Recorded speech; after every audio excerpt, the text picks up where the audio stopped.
2장의 형사소송법의 이념과 구조에서 제1절 형사소송법의 지도 이념.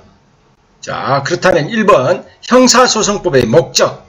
형사소송법은 어떠한 목적을 갖고 있느냐? 형사소송법의 최고의 이념은 사실에 대한 진실이지만 객관적 진실을 발견하여 진상을 명백히 밝힐 것을 요구됩니다. 그런데 만약에 이게 실체적 진실의 발견이 유일한 목적이라고 한다면, 자, 진실을 발견하기 위해서 수사기관이 피의자의 인권을 가혹한 수단을 사용하게 되고, 법관도 피고인을 단순한 심리의 객체로 취급할 염려가 있기 때문에 우리는 실체적 진실 발견도 중요하지만 무엇보다 기본적 인권을 보장해 주는 것도 중요하다. 그래서 기본적 인권을 보장하기 위해서는 적정한 절차와 신속한 재판이 필요합니다. 그러면 적정 절차와 신속한 재판의 원칙은 실체적 진실을 제한하는 원리가 되기도 하지만은 실체적 진실을 희생해서 적적 절차를 관찰해야 한다는 것은 아닙니다. 그래서 여기서는 실체적 진실과 더불어 적정 절차나 신속한 재판의 원칙이 형사소송법의 이념이나 목적 원리로 등장하게 된다. 이건 아주 말해서 실체적 진실과 함께 적적 절차와 신속한 재판도 서로 조화를 이루어야 된다는 얘기죠. 그렇다면 우리가 먼저 이제 실체적 진실주의란 무엇을 말하는가? 그렇다면 봅시다. 실체적 진실주의란 사실에 대한 객관적 질신을 발견하여 사안의 진상을 명백히 하자는 주의다. 즉, 법원이 당사자의 사실상 주장, 사실의 인부, 제출한 증거에 구속되지 않고 사실의 인부란 사실을 인정한 것이나 부인한 것이나 제출한 증거에 구속되지 않고 사안의 진상을 규명하여 객관적 진실을 발견하는 소송법상 원리가 실체적 진실주의다. 그래서 여기서의 진실은 객관적 진실입니다. 그러면 이것과 실체적 진실과 구별의 개념이 있는데 1번 형식적 진실주의. 형식적 진실은 뭐냐? 형식적은 당사자의 주장이라든가 사실의 인부, 당사자가 제출한 증거에 구속돼서 그것을 가지고 재판하는 것이다. 이건 형식적 진실주의는 사법상의 법률관계의 분정을 목적으로 하여서 당사자 처분권주의를 취하고 있는 민사소송법의 원칙입니다. 그런데 형사소송은 범죄와 형벌은 개인적인 문제가 아니고 국가와 사회적 문제이므로 형식적 진실로서 만족할 수 없고 실체적 진실의 발견을 목적으로 하고 있습니다. 그러면 우리가 소송 구조와의 관계에서 우리가 소송 구조가 직권주의냐 당사자주의냐라고 얘기를 하는데 다음에 조금 이따 하겠죠. 직권주의나 당사자주의가 이념 자체는 모두 실체적 진실을 이념으로 하고 있는데 이건 서로가 모순관계가 있는 것이 아니고 이것은 어디까지나 실체적 진실 발견을 위해서 당사자주의와 직권주의의 조화가 요구됩니다. 우리가 이제 시험 문제에 가끔 진술 거부권을 고지한다. 이건 방어권 보장이죠. 필요석, 보석, 비상상고, 영장주의, 약식절자, 집중심리주의는 실체적 진실주의와 관계없다. 피고인을 보호를 하기 위해서 신속한 재판과 관계가 있고 진술 거부권의 고지는 방어권에 대한 것이기 때문에 실체적 진실주의와 관계가 없는 걸 골라라 할 때는 이런 지문을 골라주셔야 됩니다. 그렇다면 실체적 진실주의의 내용으로 가서 실체적 진실주의의 내용이 뭐냐? 실체적 진실에서 추구하는 진실은 객관적 진실을 의미한다. 자, 절대적 진실, 이건 신만이 하는 것을 말합니다. 그래서 인간의 능력의 한계성과 제도적 제약을 전제로 발견 가능한 상대적 진실, 절대적 진실이 아닌 상대적 진실을 따라서 형사소송의 사실 인정에 있어서 합리적 의심이 없는 고도의 개연성으로 족하다고 하지 않을 수 없다. 여기서 그러면 실체적 진실주의에는 적극적 실체적 진실주의와 소극적 진실주의가 있다. 적극적 진실주의는 뭐냐? 그 말은 이건 바로 한마디로 하면 유죄자, 죄를 지은 자는 빠짐없이 유죄자 필벌의 사상으로서 이건 어디에서 나온 겁니까? 대륙의 직권주의에서 유래된 제도입니다.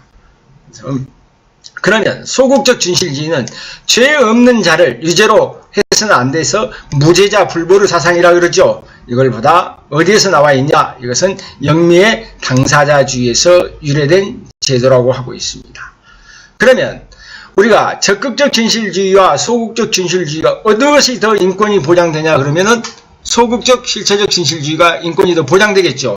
그러면 현행법에서는 무엇을 우선시킨다? 소극적 진실주의를 우선으로 하고 있습니다. 그러면 소극적 진실주의를 발견을 목적으로 하기 위해서는 무죄 추정 원칙이라든가 증인 신문 선서전 선서 자백 배제 법칙 자백의 보강 법칙 전문 법칙 검사의 거증 책임 의심스러울 때는 피고인의 이익 등 이것은 소극적 실체적 진실주의를 강조하는 규정이며 적극적 실체적 진실주의와 소극적 진실주의가 충돌할 때는 무엇이 우선된다? 소극적 진실주의가 우선된다. 적극적 그 말은 기어이 처벌하자는 얘기죠. 칸트적 사고방식. 자, 내일 지구가 멸망하더라도 오늘 어디에 있는 거 교도소에 있는 살인범은 하나도 빠짐없이 처벌하자는 얘기. 이게 바로 적극이라는 얘기입니다. 하지만 지금은 무엇이 강조되고 있다? 소극적 실체적 진실주의가 강조되고 있다. 자, 그럼 판례를 한번 봐볼까요? 무죄 추정 원칙을 규정한 헌법 27조 사항을 종합해 보니까 형사 절차에서는 소극적 실체적 진실주의가 헌법적으로 보장되어 있음을 인정한 것을 알 수 있다. 이게 현재의 판례입니다. 그 밑에 소극적 실체적 진실주의는 무죄 추정 원칙, 증인의 신문 전 선서, 자백 배제 법칙, 자백의 보강 법칙, 전문 법칙, 검사의 거증 책임과 관계가 있으나 어떤 것은 소극적 실체주의와 관계가 없다. 골석 재판, 이건 신속한 재판이 있죠. 일사부재리 한 번 때리면 또 때리지 말라는 것은 소극적 실체적 진실주의와 관계가 없다. 그렇다면 이렇게 실체적 진실주의에 대한 제도적인 표현, 진실을 발견하기 위해서 직권에 의한 증거조사, 직권이라는 말이 나오면 법원이 하는 겁니다. 그래서 법원이 진실을 발견하기 위해서 피고인이나 증인을 신문할 수 있고 직권에 의해서 증거를 조사할 수 있다. 원래 증거는 당사자의 신청에 의하는 것이 원칙이지만 직권에 의해서 증거 조사를 인정하는 것은 실체적 진실을 발견하기 위함이다. 증거법상의 원칙. 자, 실체적 진실을 발견할 때 무엇을 합리적 사실 인정을 통해서 달성할 수 있으므로 여기서 증거재판주의라든가 다유심증주의, 의무성 없는 고문한 것에 대한 자백 배제의 법칙, 전문 증거의 증거 능력의 배제, 자백의 보강 법칙과 같이 거짓말에 의심이 있는 증거를 배척하여서 실체적 진실주의 정신을 구현하고 있으며 증거의 수집과 보전, 실체적 진실 발견을 위하여 증거 확보를 위해서 피의자 신문, 참고인 조사, 증거 보전 절차 등을 두고 있다. 그 다음에 진실 발견에서 억울한 사람, 오판을 방지하기 위해서 상소 제도와 일단 유죄의 확정 판결에 대해서는 재심 제도를 두고 있는 것, 이것은 무엇을 위한 것이다? 실체적 진실의 발견을 목적으로 하는 제도적 표현이다. 그런데 실체적 진실도 이념상의 한계가 있다. 그 말은 적적 절차 원칙의 한계가 있다. 아무리 저놈이 죄를 지은 것 같아도 절차를 위배해서 증거를 수집하면 이걸 사용할 수 없게 된다는 얘기죠. 진실 발견도 적법 절차에 의하지 아니고 수집한 증거는 증거로 할 수 없다. 이걸 바로 위법 수집 증거의 배제 법칙이라고 그러죠. 그 다음에 진술 거부권 등은 적정 절차에 대한 제약을 받는다. 또 하나, 신속한 재판 원칙에 의한 제약. 자, 아무리 진실 발견도 좋지만 계속 오랫동안 그대로 놔둬버리는 거. 그래서 너무 오랜 시간이 있다면 안 되겠죠. 그래서 빨리 재판을 해라. 그래서 구속기간의 제한이나 판결 선고 기간의 제한, 상소심의 사후심적 구조 같은 것은 신속한 재판과 관계가 있다. 이 사실상의 한계라는 것, 이건 참 재밌는 얘기죠. 절대적 객관적 진실을 발견하는 것은 인간의 능력으로 불가능하다. 절대적 진실을 발견하는 것은 인간의 힘으로서는 안 된다. 이건 신만이 할 수 있다. 그래서 진실을 발견할 때는 범죄 사실의 인정에 있어서 합리적 의심이 없는 정도의 고도의 개연성으로 족하다. 또 초소송법적 이익에 대한 한계, 근친자의 형사 책임에 대한 증인 거부나 국가적, 사회적, 개인적 이익이 소송법적 이익보다 우위에 있는 것은 이 실체적 진실주의에 대한 한계로서 이론입니다. 그래서 이건 봐두시기 바랍니다. 여기서 적정 절차에서 소설의 적정 절차란 공정해라, 적정해라 그 말이죠. 그래서 공정한 법적 절차에 의해서 행벌권이 실현돼야 한다는 원칙이다. 자, 형사소송법에서 적정 절차의 이념이 구현될 때 형사 피고인은 단순한 소송 후 객체가 아닌 주체로서 독립된 권리를 가지고 방어권을 행사할 수 있다. 그러면 이 적정 절차는 어디서부터 근거를 하느냐? 원칙은 영국의 마그나 카타에서 유래되고 우리나라 헌법에 규정되어 있다라는 거 알아두시고, 개별 조항으로서는 뭐 영장주의, 체포, 구속, 적부, 심사, 무죄 추정, 묵비권을 규정하고 있고, 형사소송법은 위법수집, 증거 배제 법칙을 규정하고 있습니다. 그러면 이 적정 절차의 원칙은 형사 절차에만 국한될 것이냐? 그렇지 않다는 얘기죠. 입법, 행정, 국가의 모든 공권력에 적용됩니다. 그러면 적정 절차가 그 내용이 뭐냐? 일단 적정하기 위해서는 적정해라, 양쪽의 균형이 맞으라는 얘기는 공정한 재판의 원칙입니다. 그럼 공정하기 위해서는 뭐가 필요해요? 공평한 법원이 구성되어야 된다. 그래서 그럼 여러분 읽어보시고, 독립성이 보장된 법관으로 구성된 법원이라 할지라도 편파적인 재판을 할 위험이 있는 법관은 그 제도적으로 배제시켜야 되겠죠. 그 제도적 표현이 제척 기피 회피 제도입니다. 그 다음에 피고인의 방어권 보장, 피고인에게 충분한 방어 준비 기회를 부여해서 일회 공판기일 유예기간이라든가 피고인의 공판정 출석권, 진술 거부권, 증거 신청권, 증거 보전 청구권 등을 인정하고 있습니다. 무기평등 원칙은 검사보다 법률적 지식이 없죠. 그래서 검사와 피고인 사이에 실적 힘의 균형이 요구되므로 이를 보장하기 위해서 피고인을 더 보호해주면 됩니다. 그래서 국선변호인 제도, 그 다음에 검사의 객관 의무, 무기평등 원칙에서 검사의 객관 의무 알아두시면 됩니다. 그런 것이 있다 정도만 알아두시면 돼요. 자, 그 다음에 비례성의 원칙이다. 이게 비례성의 원칙이 뭐냐? 강제 처분은 그 목적과 수단이 공익의 침해와 상당성이 유지되어야 한다는 원칙. 국가의 형벌권을 실현하기 위해서 강제 처분을 하더라도 구체적 상황을 고려하여 목적과 수단과 방법이 침해와 공익 사이에 비례 관계가 유지되어야 된다. 그 다음에 여기서 또 다른 얘기인데, 앞에 무기평등 원칙과 피고인 보호 똑같은 얘기죠. 상대적으로 약자인 피고인에게 법원이나 수사기관이 정당한 방어의 가능성을 고지하고 권리를 설명해 줘야 된다는 얘기죠. 그래서 보면은 제도적으로 진술 거부권 알려줘라, 태정한 피고인의 증인 감정, 공동 피고인의 진술 후 여지를 나중에라도 가르쳐줘라, 증거조사 결과에 대한 의견과 증거조사 신청에 대한 것을 고지해라, 상수를 어떠하는 것을 고지해라, 피고인의 구금 시 범죄사실 여지와 변호인 선임권을 고지해라. 이런 부분에 대해서 나오는 것이 아니고, 이 부분은 나오면 판례가 나오죠.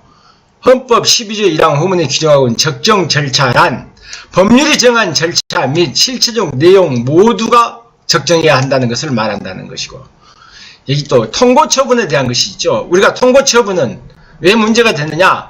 법관이 아닌 행정공무원에 의한 것이지만 처분을 받은 당사자가 임의로 승복이 발효요건을 하고 불복시 정시 재판의 절차가 보장되어 있으므로, 이것은 그럼 이 통고처분은 적격 절차의 원칙에 위배되지 않는다. 그래서 행정수수 대상에 제외하고는 관세법 조항은 적법 절차에 위배되지 않는다. 왜 그러느냐? 불응시 정식 재판의 절차가 보장되어 있기 때문입니다.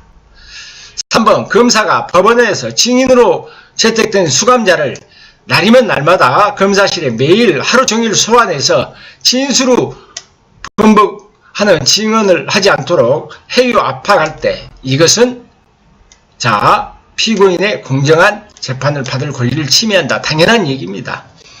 4번에 법관이 선고에 의하여 개시된 치료감호를 사회보호위원회가 그 종료 여부를 결정하도록 규정하고 있는 것, 이것은 피감호자가 치료감호 종료 여부 심사 결정을 해줄 것을 사회보호위원회에 신청할 수 있고, 위원회가 신청을 기각한 경우에 그 결정에 대해서 행정소송을 제기하여 법관에 의한 재판을 받을 수 있다고 해석하기 때문에 치료감호 청구자의 재판 청구권을 침해한 것이 아니다라는 얘기입니다. 진술을 해야 할 사람이 애국에 거주하여서 진술하게 할 수 없을 때는 예외적으로 전문 증거의 증거 능력을 인정하는 것, 이 형사소송법 314조 조항에 뭐라고 해요? 애국에 거주하고 있는 부분은 그 적용 범위를 합리적이고 최소화하고 있다. 따라서 공정한 재판을 받을 권리를 침해했다고 볼 수 있다, 없답니다. 이 6번, 7번은 같은 그 판례의 내용을 둘러 나눴는데 금치 기간 중 서신, 접견, 서신, 수발을 금지하는 규정. 이것은 금치 수용자에 대한 접견 서실의 제한은 수용소 내의 안전과 질서 유지라는 정당한 목적을 위하여 필요 최소한의 제한이다. 그래서 그 제한은 정당하다는 얘기죠.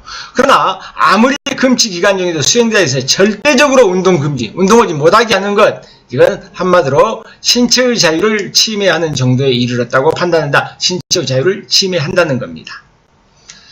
자, 8번. 범죄의 피의자로 입건된 사람으로 하여금, 자, 우리가 보면은 신원을 밝히지 않으면 어쩝니까? 않고 지문 채취를 불응한 경우에 신분을 먼저 밝혀야 되고, 만약에 밝히지 않은 사람에게 지문 채취를 해야 되는데, 불응한 사람에게 벌금, 과료, 불이의 형사처벌을 받도록 하는 것, 이 조항은 뭐냐 그러면 형벌의 본래의 목적과 기능을 달성하면 필요할 정도를 일탈했다고 볼 수 있다 없다. 일탈했다고 볼 수 없기 때문에 정당한 것이다. 그래서 입건된 사람에 대한 지문 채취 및 신원을 밝히지 않고 지문 채취를 불응한 경우에 처벌하도록 하는 규정은 법에 위반되지 않는다. 수용자를 교정시설에 수용할 때마다 우리가 볼 때요, 영장실질심사 받고 교정시설에 수용이 될 때요, 전자영상검사기를 이용하여 수용자의 항문 부위에 대한 신체검사하는 것, 이것은 사전에 검사의 목적과 방법을 고지한 후 다른 사람이 볼 수 없이 차단된 장소에서 실시하는 등 검사받은 사람들이 모욕감 내지 수치심 유발을 최소화하는 방법으로 실시한 바 기본권 침해의 최소성 요건을 충족하였기 때문에 과잉금지 원칙이나 청구인의 인격권 내지 신체의 자유를 침해했다고 볼 수 있다 없다? 볼 수 없다는 얘기입니다. 그래서 9번 조문도 알아두시기 바랍니다. 4번 신속한 재판. 자, 신속한 재판은 맞으면은 빨리 맞는 게 좋다는 얘기죠. 사법은 신선할수록 향기롭다. 베이컨의 얘기인데 이게 옛날에는 기출문제로 베이컨, 지금은 인물은 나오지 않습니다. 법원에서 알려졌을 때 형사재판은 신속한 형사재판의 공정과 아울러 형사소송법의 목적이며 형사소송법의 생명이다.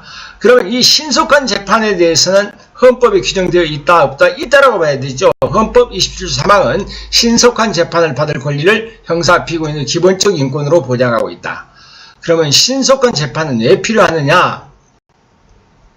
피고인의 이익보호 또 인정되지만 실체적 진실을 발견해서 형벌의 예방적 효과, 소송의 경제, 재판에 대한 국민에 대한 신뢰, 이 공익보호에서 신속한 재판은 필요하다.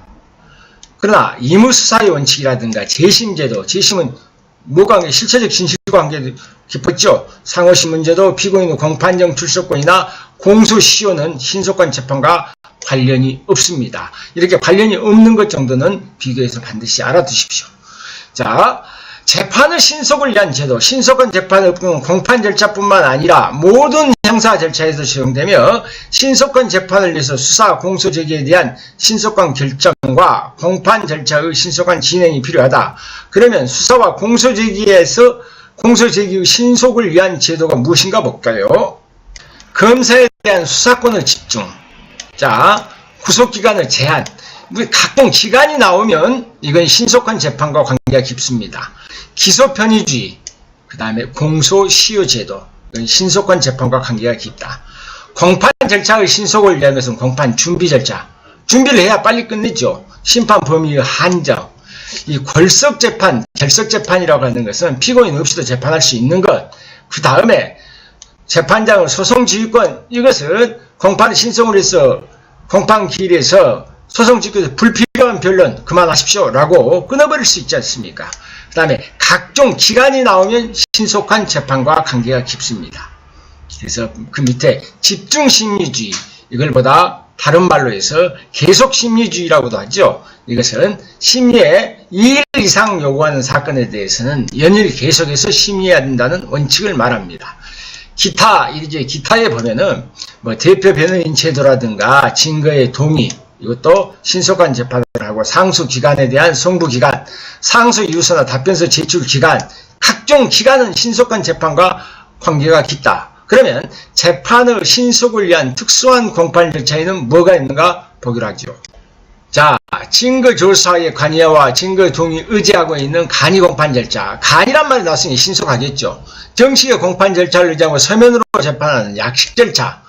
빨리 하니까 직결심판 절차. 이것도 신속한 재판을 실현하는 제도입니다. 그러면 신속한 재판의 침해와 구조. 자, 재판에 대한 판단의 기준. 어느 정도 해가지고 이걸 신속한 재판을 침해했다고 볼 것인가는 현행법에는 명문의 규정이 없습니다. 그래서 그렇다면 이건 뭐 학설이죠. 학설에서 침해된 구조. 현행법은 공소시효에 대해서 공소가 제기된 범죄의 확정 판결 없이 25년이 경과하면 공소시효가 안성된 것으로 보고 면소 판결 사유로 규정하고 있는데 그 정도에 이르지 않고 25년 정도에 이르지 않았다 하면 이것은 재판의 지연은 양형에서 고려할 수 있다는 것이 다수의 견해입니다. 그 밑에 이제 또 요즘은 판례가 많이 나오니까요. 1. 구속기간에 대해서는 법원이 구속기간 내에 재판을 하면 되는 것이고 구속기간 만기 25일을 두고 일회 공판을 하였다 할지라도 신속한 재판을 받을 권리를 침해했다고 볼 수 있다 없다 없답니다. 자, 신속한 재판을 받을 권리는 피고인의 이익을 보호하기 인정되는 권리지만 동시에 실체적 진실 발견, 소송 경제, 재판에 대한 국민의 형사 목적 달성의 공익의 이익에도 근거가 있어 어느 면에서는 이중적 성격을 갖고 있다라고 본다. 자, 신속한 3번 신속한 재판을 받을 권리를 침해했다는 이유로 헌법 소원을 제기하였으나 곧이어 법원이 그 이원 재정 신청을 기각한 경우에 재판이 지연된 것이 재판부 구성원이 변경됐거나 재판의 전전성과 관련된 본안심리의 필요성과 청구인에 대한 송달 불능 등 법원이 특별히 재판을 지연시켰다고 볼 수 없을 뿐만 아니라 이 청구인이 이원 재정 신청을 기각하는 결정을 함으로써 소멸되어 권리 보호의 목적이 이미 달성해서 달리 헌법 문제의 해명이나 침해 번복의 위험이로 야기한 심판의 이익이 있다 할 특별할 이익도 없다. 그래서 이것은 신속한 재판을 침해한 것이 아니다. 검사와 피고인 쌍방이 항소한 후 1심 형기 경과 후 2심 공판이 개정되었다 할지라도 이는 위법할 수 없고 신속한 재판을 받을 권리를 박탈한 것이라고도 볼 수 없습니다. 마지막 이 5번 판례는 가끔 나옵니다. 여러분 지문에 나옵니다. 구속기간은 법원이 피고인을 구속한 상태에서 재판할 수 있는 기간을 의미하므로 구속사건을 심의한 법원으로서는 만약 심리를 더 계속할 필요가 있다고 판단하는 경우 피고인의 구속을 해제한 후 다음 구속 후 제한에 구애됨 없이 재판을 계속할 수 있고 따라서 비록 이 사건의 법률 조항이 법원이 피고인에 대한 구속기간을 엄격히 제한하고 있더라도 이로써 법원의 심리기간이 제한되거나 나아가서 피고인의 공격방어권을 제한하여 피고인의 공정한 재판을 받을 권리가 침해되었다고도 볼 수 없습니다. 그래서 5번의 판례는 여러분이 좀 잘 봐두시기 바랍니다.